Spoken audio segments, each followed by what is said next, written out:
ఓటపల్లి జైనాథ్పూర్ బ్రిడ్జ్కు తమరు మంజూరు ఇచ్చిండ్రు, టెండర్ పిలిచిండ్రు, కాంట్రాక్టర్ రాలేదు, కేంద్రానికి పంపడం జరిగింది. కానీ మంజూరు రాలేదు. రాష్ట్రాల నుంచి పంపినాం.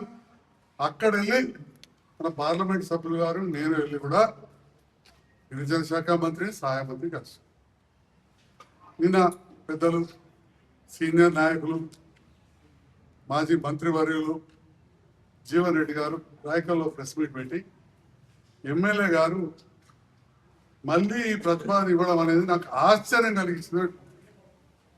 నేను ఇవ్వడం ఆశ్చర్య సంగతి ఏందో తెలియదు, కానీ ఒక్కటి మాత్రం ఆశ్చర్యపడే విషయాన్ని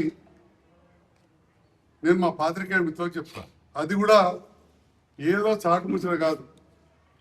2014 కంటే ముందు సర్పంచ్గా బోర్లపల్లి ఉన్న మా శ్రీనివాస్ గారు, సీనియర్ నాయకులు వైసీపీగా ఉండ్రి, సోదరుడు రాజు గారు ఇక్కడ ఎంపీటీసీగా ఉండ్రి. అప్పుడు జీవన్ రెడ్డి గారు రోడ్ల మంత్రిగా పనిచేసి ఎన్నో వేల కోట్ల రోడ్లు, బ్రిడ్జ్లు మంజూరు చేసిన వారు. ఇదే బోర్లపల్లి జగన్నాథ్పూర్ బ్రిడ్జ్కు ఐఎంపీ ఫండ్స్ అంటే అప్పుడు నక్సలైట్ల విషయంలో చేస్తున్న మారుమూల గ్రామం కాబట్టి 1 కోటి రూపాయల కాగితం తీసుకొని పెద్ద పెద్ద ఇంజనీర్లు తీసుకొని జీపులు వచ్చిందండి. అనుకోకుండా నేను మీ అందరూ తెలుసు హెల్త్ క్యాంపులు చాలా ఎక్కువ చేస్తుంటాను. అప్పుడు యశోద హాస్పిటల్ తీసుకుని నేను అదే హెల్త్ క్యాంప్ పెట్టాను బోర్లపల్లి గ్రామంలో నాకు దగ్గర బంధువులు కూడా ఉన్నారు. అదే ఇంటికి సార్ కూడా వచ్చారు, కలిసి ఛాయ తాగడం. నేను నా పనికి నేను పోయినా. రాజేమో వేరే పార్టీ కాబట్టి నా ఇంటున్నాడు, తమ్ముడు శ్రీనివాస్ అప్పుడు కాంగ్రెస్ పార్టీ కాబట్టి జీవన్ రెడ్డి గారు అందరు పోయి కాగితాలన్నీ చూసి బోర్లపల్లి జగన్నాథ్పూర్ బ్రిడ్జ్ 1 కోటి రూపాయలు ఇక మంజూరు అయినట్టే అని అన్నీ మాట్లాడితే దాని పర్యవసానం ఏంటంటే 14లో నేను ఓడిపోయినప్పుడు నేను ఓడిపోయింది 7,000. ఆ 7,000 మైనస్ రాయకల్లోనే, అందులో 500 ఓట్ల బోర్లపల్లి. అంటే ప్రజలను ఎట్లా నమ్మించిన జీవన్ రెడ్డి గారు అనేది ఆశ్చర్యపడాల్సిన విషయం. అది ఆ తర్వాత 9 నుంచి 14 వరకు కాంగ్రెస్ ప్రభుత్వం. సార్ రోడ్ల మంత్రిగా పనిచేసేది సీనియర్ నాయకులు, నేనంటే ఎమ్మెల్యే. గెలవగానే కరోనా, ఇప్పుడు కరోనా, అటు కవిత కోడిపోడు. మరి వారైతే వారికి అడ్డు అదుపే లేదు. వారు ఏం చెప్తే అదే వేదం. రోడ్ల మంత్రి, మాజీ మంత్రి చేయలేదు. ఇప్పుడు అది ఆశ్చర్యం అనిపిస్తలేదా? లేదా జువెలవరం గారు, వీరు శాసనసభ్యులు కూడా, నేనేం పదవి లేని బట్టిగానే ఉన్నా. రాయకల్లో వేలాది మంది ముందు గవర్నర్ గారితో చెప్పినప్పుడు మరి మంజూరు రాలే, అది ఆశ్చర్యం అనిపిస్తలేదా? అంటే ఎంపీ గారు వీళ్ళిద్దరు కొల్లుడైనని చెప్పి మేము కలిసి పనిచేసామని 2019 అని జీవన్ రెడ్డి గారే చెప్పారు. అంటే ఇప్పటికి కూడా అట్లే కలిసి పనిచేస్తున్నారా? ఇప్పుడు మరి ఢిల్లీ దాకా పోయినరు, అక్కడ జువెలవరం గారు గిరిజన శాఖ మంత్రి కాగితం ఇచ్చారు, ఇక్కడ ఇచ్చారు, మరి రాలేదు. అది కూడా ఆశ్చర్యం అనిపించలేదా? నా ఎమ్మెల్యే గారి మీద నా మీదనే అందరూ అంటే పనిచేస్తే నా మీదనే పడడా? ప్రజలు ఆశ్చర్యపోతున్నారు, ఏంటి అందరూ ఈయన మీద పడుతున్నారు. ఏం చేస్తారో చూద్దాం, అది వేరే విషయం. 2 సార్లు అయితే గెలిపించారు, మిమ్మల్ని ఓడగొట్టారు. ఇవన్నీ ఆశ్చర్యపడే మీరు చేసే పనులకు ఆశ్చర్యానికి గురయ్యే మిమ్మల్ని ఆశ్చర్యపడేటట్టు చేశాడు. మీ ఓటమి మీకే అర్థం కాదంత గట్టి కూడా ఇచ్చారు. మాట్లాడుతున్నారు నిన్న మాట్లాడేటప్పుడు మా పాత్రికేయ మిత్రులు, మీ మీడియా ద్వారా జరిగినారు.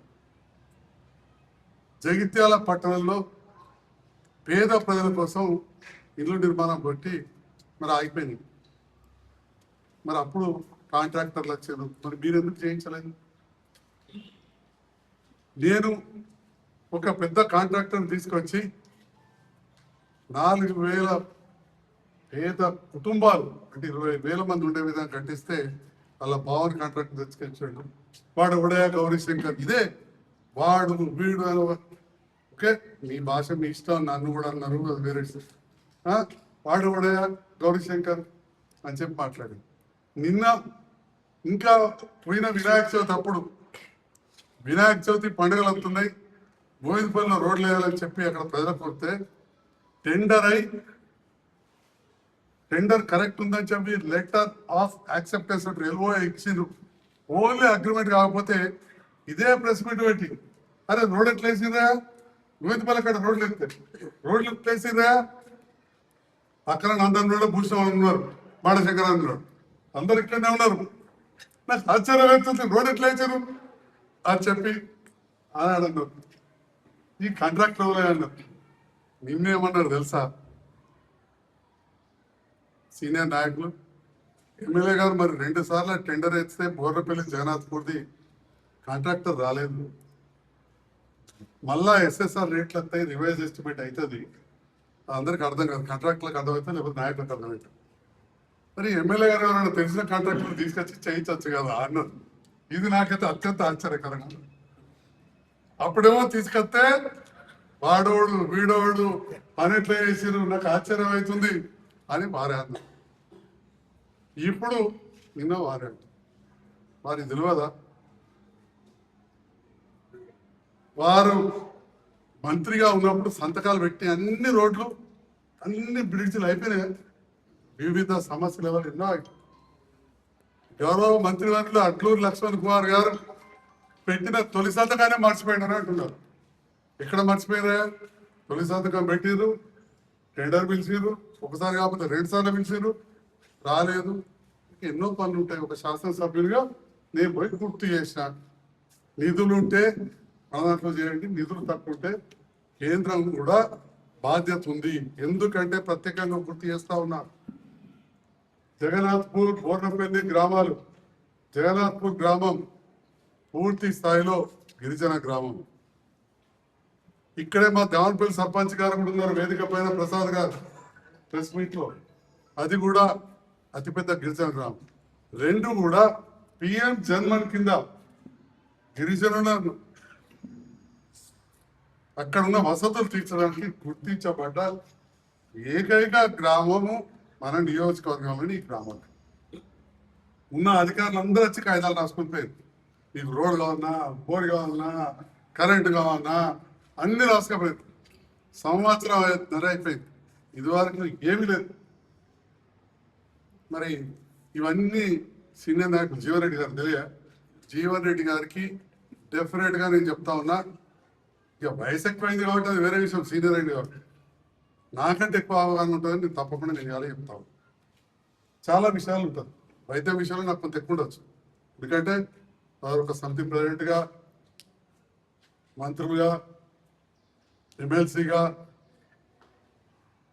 మాజీ మంత్రిగా, ఇప్పుడు గతంలో ఉన్న అధికార పార్టీని 25 ఏళ్ళు తిట్టి వాళ్ళతో పనిచేస్తాం. 25 ఏళ్ళు ఎన్ని అన్నారో అని అన్నీ తెలుసు. నిన్న అదే కాళేశ్వరం గురించి అక్కడ మాట్లాడింది. ఇంకా అదే కాళేశ్వరం అండుగా కేసీఆర్ వృద్ధి చేయాలి, సిబిఐ ఎంక్వైరీ చేయాలి, దోసుకుంటున్నాడు ప్రభుత్వాన్ని, ఇవన్నీ అన్నారు. మళ్ళీ ఇప్పుడు ఇట్లా మాట్లాడు. ఏదేమైనా